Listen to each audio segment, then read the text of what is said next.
Hello दोस्तों, आज हम लोग क्लास 10 के सोशल साइंस के अंतर्गत इतिहास के फर्स्ट चैप्टर यूरोप में राष्ट्रवाद के वीवीआई ऑब्जेक्टिव प्रश्नों को देखेंगे। यदि आप ये सेशन देख लेते हैं तो उम्मीद है कि ये फर्स्ट चैप्टर से जितने भी सवाल हैं ये भी सब सवाल जो आपसे छूटने वाला नहीं है। यदि उससे पहले आप हमारे चैनल पर नए हैं तो कृपया चैनल को सब्सक्राइब करके बेल आइकन दबाना ना भूलें और अपने दोस्तों के साथ ज़रूर शेयर करें। तो चलिए शुरू करते हैं आज का वीडियो। पहला सवाल कहता है कि इटली तथा जर्मनी वर्तमान में से किस महादेश के अंतर्गत आते हैं। इटली तथा जर्मनी वर्तमान में से किस देश के महादेश के अंतर्गत आते हैं। इसका सही जवाब हो जाएगा यूरोप। ऑप्शन नंबर सी इसका सही जवाब हो जाएगा। अगले सवाल को देखते हैं। अगला सवाल है, फ्रांस में किस शासक वंश की पुनर्स्थापना वियना कांग्रेस द्वारा की गई थी। इसका सही जवाब हो जाएगा बुर्बो वंश। ऑप्शन नंबर सी इसका सही जवाब हो जाएगा। अगला सवाल है, मेजनी का संबंध किस संगठन से था। तो मेजनी का संबंध जो है कार्बोनरी संगठन से था। ऑप्शन नंबर बी इसका सही जवाब हो जाएगा। अगले सवाल को देखते हैं। अगला सवाल कहता है, इटली एवं जर्मनी के एकीकरण के विरुद्ध निम्न में से कौन था। इसका सही जवाब हो जाएगा option number C Austria. Austria जो है इटली और जर्मनी के एकीकरण के विरुद्ध में खड़ा था। अगला सवाल है, काउंट काबूड को विक्टर इमैनुअल ने किस पद पर नियुक्त किया था। तो इसका सही जवाब हो जाएगा ऑप्शन नंबर सी प्रधानमंत्री पद पर। अगले सवाल को देखते हैं। अगला सवाल कहता है, गैरीबाल्डी पेशे से क्या था। तो गैरीबाल्डी पेशे से क्या था, एक नाविक था। ऑप्शन नंबर डी इसका सही जवाब हो जाएगा। 7 नंबर सवाल कहता है, जर्मन राइन राज का निर्माण किसने किया था। तो जर्मन राइन राज का निर्माण जो है नेपोलियन बोनापार्ट के द्वारा किया गया था। ऑप्शन नंबर बी इसका सही जवाब हो जाएगा। अगले सवाल को देखते हैं। अगला सवाल कहता है, जलवेरिन कैसी संस्था थी। तो जलवेरिन जो है व्यापारियों की संस्था थी। ऑप्शन नंबर बी सही जवाब हो जाएगा इसका। 9 नंबर सवाल है, रक्त एवं लौ की नीति का अवलंबन किसने किया था। तो रक्त और लौ की नीति का अवलंबन जो है बिस्मार्क ने किया था। ऑप्शन नंबर सी इसका सही जवाब हो जाएगा। अगले सवाल को देखते हैं। अगला सवाल कहता है, फ्रैंकफर्ट की संधि कब हुई थी। फ्रैंकफर्ट की संधि कब हुई थी। इसका सही जवाब हो जाएगा 1871। ऑप्शन नंबर डी इसका सही जवाब हो जाएगा। अगला सवाल है, कहता है, नेपल्स की क्रांति कब हुई थी। तो नेपल्स की क्रांति 1821 ईस्वी में हुई थी। ऑप्शन नंबर 20 का सही जवाब हो जाएगा। 12 नंबर सवाल है, कहता है, चर्चिस्ट आंदोलन कहाँ हुआ था। इसका सही जवाब हो जाएगा ऑप्शन नंबर डी यानी इंग्लैंड में। Option number D England. अगले सवाल को देखेंगे। अगला सवाल कहता है, यूनान को एक स्वतंत्र राष्ट्र घोषित किया गया था। कहता है, यूनान को एक स्वतंत्र राष्ट्र कब घोषित किया गया था। इसका सही जवाब हो जाएगा ऑप्शन नंबर बी 1832 ईस्वी में। अगले सवाल को देखते हैं। अगला सवाल है, कार्बोनरी संगठन किस वर्ष हुआ था। कहता है, कार्बोनरी संगठन किस वर्ष हुआ था। इसका सही जवाब हो जाएगा ऑप्शन नंबर सी 1810 ईस्वी में। ऑप्शन नंबर सी इसका सही जवाब हो जाएगा। 15 नंबर सवाल कहता है, एड्रियानोपोल की संधि कब हुई थी। तो एड्रियानोपोल की संधि जो है 1829 ईस्वी में हुई थी। ऑप्शन नंबर 20 का सही जवाब हो जाएगा। अगले सवाल को देखते हैं। अगले सवाल कहता है, एड्रियानोपोल की संधि किन दो देशों के बीच हुई थी। तो इसका सही जवाब हो जाएगा ऑप्शन नंबर ए तुर्की और यूरोप के बीच में। ऑप्शन नंबर ए इसका सही जवाब हो जाएगा। 17 नंबर सवाल कहता है, सेडोन का युद्ध किनके बीच हुआ था। तो सेडोन का युद्ध ऑप्शन नंबर सी फ्रांस और फरसा के बीच में था। ऑप्शन नंबर सी इसका सही जवाब हो जाएगा। अगले सवाल को देखेंगे। 18 नंबर सवाल कहता है, किस देश का हंगरी पर पूर्ण आधिपत्य था। कहता है, किस देश का जो हंगरी पर पूर्ण तरह से अधिकार था। तो इसका सही जवाब हो जाएगा ऑप्शन नंबर बी यानी ऑस्ट्रिया का। ऑप्शन नंबर बी इसका सही जवाब हो जाएगा। 19 नंबर सवाल है, पोलैंड के विद्रोह को किसने कुचल दिया था। तो इसका सही जवाब हो जाएगा ऑप्शन नंबर ए रूस ने पोलैंड के विद्रोह को कुचल दिया था। ऑप्शन नंबर ए इसका सही जवाब हो जाएगा। अगले सवाल को देखते हैं। अगला सवाल कहता है, सन 1870 ईस्वी में फ्रांस और फरसा के बीच युद्ध कहाँ हुआ था। तो इसका सही जवाब हो जाएगा ऑप्शन नंबर ए सेडोन में। ऑप्शन नंबर ए इसका सही जवाब हो जाएगा।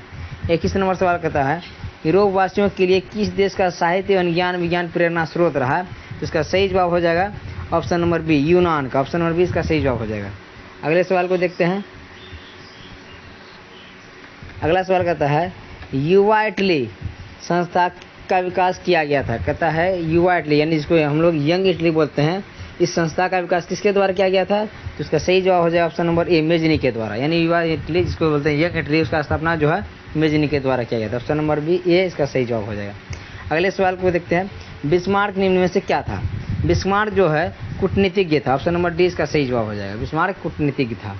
अगले सवाल को देखते हैं।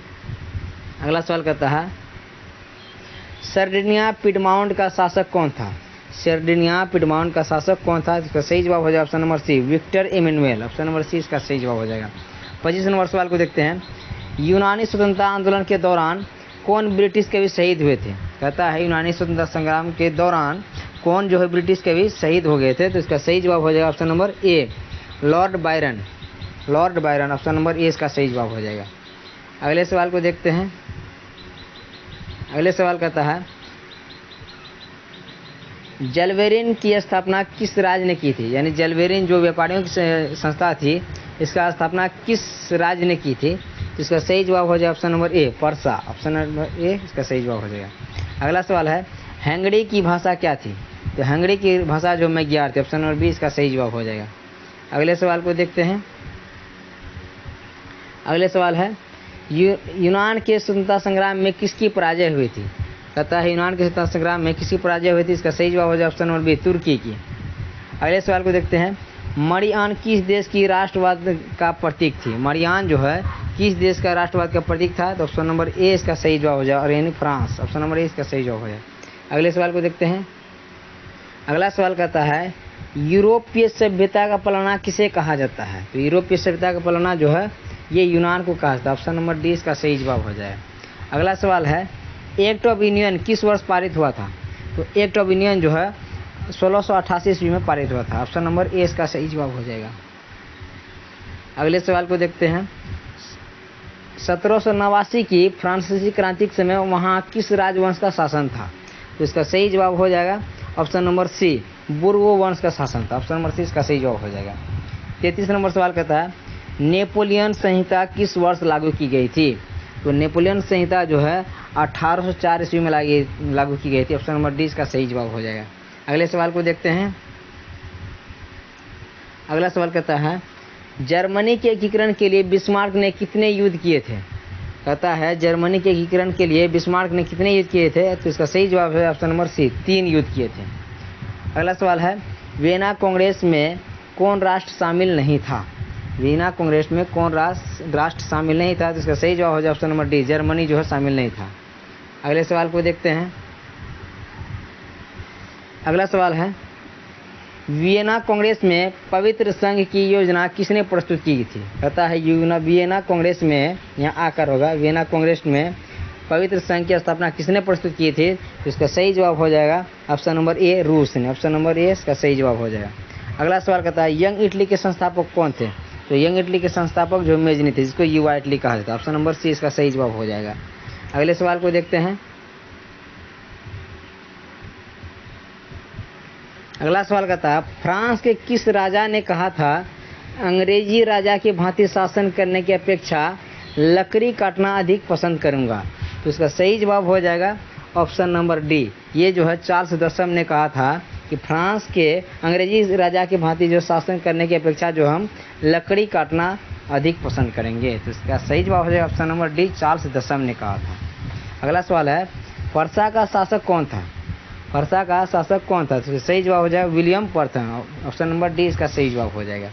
अगले सवाल को देखते हैं। अगला सवाल कहता है यूरोप का मरीज किसे कहा जाता है? यहाँ पे किसे हो जाए, किसे कहा जाता है? यूरोप का मरीज जो है तुर्की को कहा जाता है। ऑप्शन नंबर सी इसका सही जवाब हो जाएगा। 40 नंबर सवाल है नेपोलियन ने जर्मनी में किस संघ की स्थापना की थी? नेपोलियन ने जर्मनी में किस संघ की स्थापना की थी? इसका सही जवाब हो जाए राइन संघ, जर्मन राइन राज्य का जो है स्थापना जो है नेपोलियन किया था। अगला सवाल को देखते हैं। अगला सवाल कहता है किस संधि द्वारा स्वतंत्र यूनान राष्ट्र की स्थापना हुई थी? कहता है किस संधि के द्वारा जो है स्वतंत्र राष्ट्र यूनान राष्ट्र की स्थापना हुई थी? तो इसका सही जवाब हो जाएगा ऑप्शन नंबर डी, एड्रियानोपोल की संधि के द्वारा। ऑप्शन नंबर डी इसका सही जवाब हो जाएगा। अगले सवाल को देखते हैं यंग यूरोप की स्थापना किसने की थी?